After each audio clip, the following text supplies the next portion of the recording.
Hey guys, what's up? It's your boy TTT, and today I am reviewing from Star Wars, The Last Jedi, the Elite Praetorian Guard. Now this is a figure and a character that I have absolutely no idea who he is, what he does, because of course I like to keep myself a little bit in the dark when it comes to films and stuff. I like to go in fresh, but I assume he has something to do with Snoke, and on the back it says, as the Supreme Leader of the First Order, Snoke. There we go. So yes, it's probably his guard, because in Star Wars there are always really cool looking guards. So I had to pick this up because it's cool looking. And you know that cool looking things, I am a moth to a light bulb. Picked this up at my local Toys R Us this morning because this is the figure that I most wanted to find. But I didn't go out Force Friday because I didn't expect him to be on the shelf. So it was good I went out on Revenge of the Sith Saturday. Is that actually a thing? I don't know.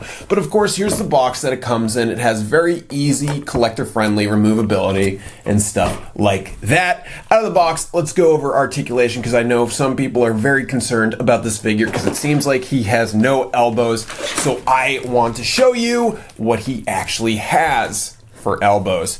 Right off the bat. Oh no. Not much. That's about the farthest you can move him. So that's more than I expected, actually. But it's such a bummer that they couldn't figure out a way to do it. This is really not a toy-friendly toy design, even though it looks so cool and does definitely look like it wants to be a toy. These elbows, you need to figure out a way to do it so that it actually bends. I'd be interested in seeing how Figuarts does it, because there's a fine line between retaining the character design and making it work for an action figure, and I think this one definitely errs on the side of making it faithful to the source material, even though I haven't seen the source material yet, and not many people have. Probably. But yeah, the head looks up. It looks up quite a bit more than I'd expect. Looks down quite a lot, to the left, to the right, all the way around, Exorcist style, and oh no! And there is rotation at the waist and some bending backwards and forwards. That's very nice. And I will say that, unfortunately, I don't think there is... I'm seeing a peg for wrist moving back and forth. Let me zoom in so you can see what I'm talking about. But again, it's one of those things where the character design kind of inhibits that articulation a lot. But that's unfortunate, but it kind of makes sense to retain how this guy looks. And this skirt, at first I thought it was made out of a cool type of fabric. It's not. It's actually really, really soft, flexible plastic, and I think that works well for this guy. And one of the things that made me want to pick up this guy instead of the Figuarts version was because I saw how Mattel did this little skirt thing, and I thought that they succeeded very well through pictures, and also because it was about 2 to 3 times less. And then at the legs, he has some fantastic articulation. You know, he can do the classic split, although I doubt we're going to see any Praetorian guards doing splits in the upcoming film. And he has rotation. It's a little bit difficult on mine to actually get it going the first time.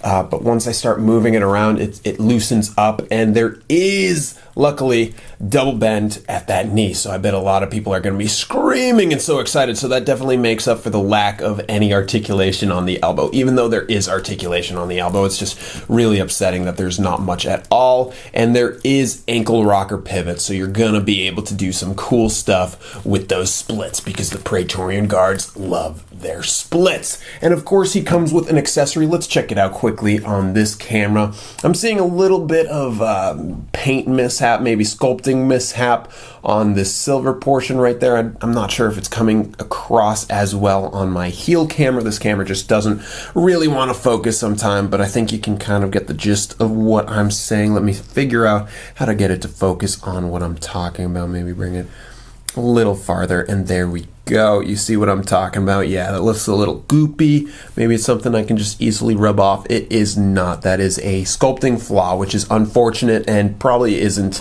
a major flaw for everyone. And there's not as much detail, no real weathering going into this guy. It's just silver and reds. That's what you get with the spear thing, sword thing, whatever it is.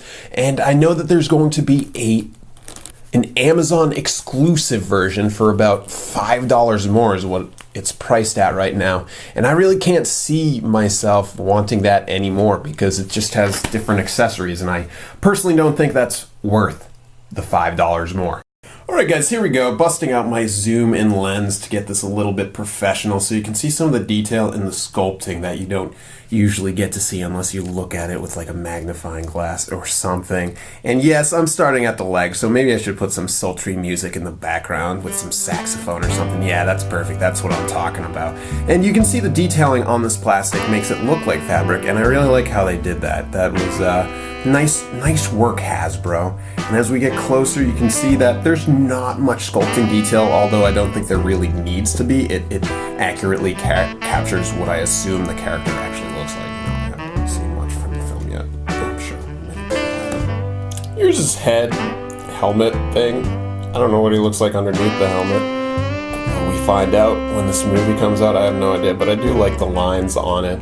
Let's just check out some more of these details because I'm sure that's very interesting to you. Like, look at that scaling underneath the helmet. Very interesting. Are these humanoids or are they robots? I have no idea. That's the mystery. That's why we all go out and buy these toys to try and figure out what they are before the film comes out.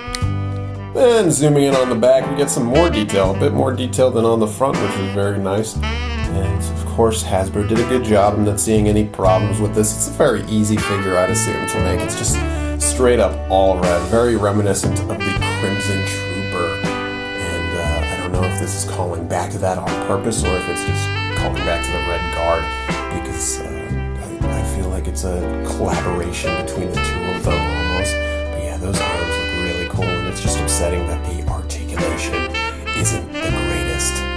So let's end this review with a classic rotation on a display turntable so you can see maybe some details or some sides that you might have missed with my final thoughts on this figure. So, am I disappointed with it?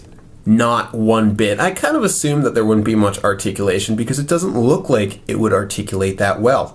I'm sure that some companies like Hot Toys will make these and they'll be absolutely great because something like fabric or cloth would make that work really well, but I think for Hasbro this is a nice figure. It's one of the coolest looking, in my opinion, of the new figures, especially because they haven't started printing the faces on some of the human guys yet, so it's kind of weird. I saw Leia and I was like, ooh, would have been better if they printed that face. I actually saw all the dudes today and the dudettes, and yeah, I don't know. I think that this guy is definitely one of the highlights for me. Maybe I'm just a fanboy of the Praetorian guards. Maybe I'm not, whatever. But if you enjoyed this review, thanks for watching. Hit that thumbs up if you want to, but I'll see you guys later because I think that this figure is awesome and I highly recommend it if you want it. It's so cool. Some people say that it doesn't really feel like Star Wars, but I think that's the cool thing about Star Wars because it's a whole galaxy.